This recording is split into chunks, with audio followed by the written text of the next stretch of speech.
Supreme court में जो senior advocate होते हैं वो अमूमन 6 लाख से लेके 15 लाख रुपए पर अपीयरेंस यानी हर हाजिरी के लेते हैं। Senior advocate Manish Kashyap YouTuber के लिए senior advocate Siddharth Dave court में लड़ रहे हैं, सुप्रीम कोर्ट में। उनकी एक्चुअल फीस कितना है ये तो हमें नहीं पता, लेकिन फ्री में तो काम नहीं कर रहे हैं ये ज़रूर पता है। अब सवाल ये उठता है कि अगर वो भी उसी ब्रैकेट सीनियर एडवोकेट में हैं, यानी फीस मान लेते हैं 4-5 लाख रुपया भी अगर एक हाजिरी का ले रहे हैं, तो मनीष कश्यप अब तक 10 लाख रुपए तो दे चुका ही होगा। 2 अपीयरेंस तो हो ही चुकी हैं, मेरे ख्याल से 3 हो चुकी हैं।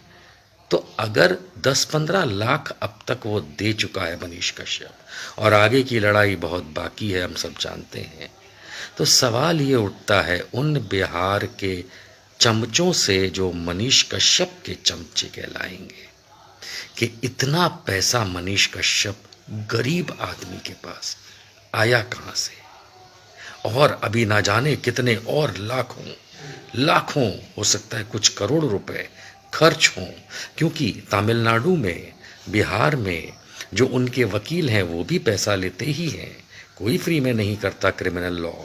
और रही बात सुप्रीम कोर्ट में, 10-15 लाख तो अब तक दे चुका है सिद्धार्थ दवे को, और जाने कितने लाख और देने अभी उसको हैं।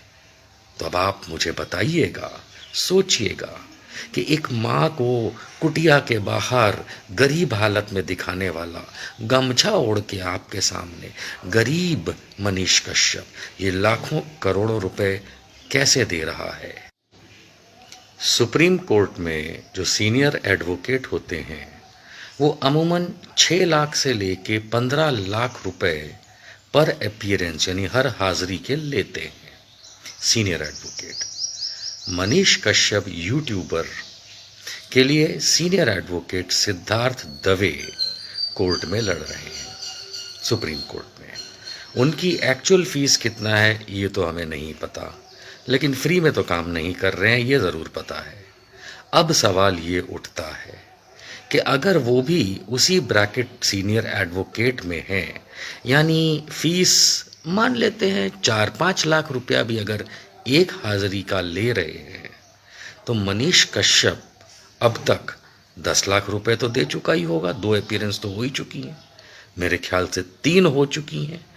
तो अगर 10-15 लाख अब तक वो दे चुका है मनीष कश्यप, और आगे की लड़ाई बहुत बाकी है, हम सब जानते हैं, तो सवाल ये उठता है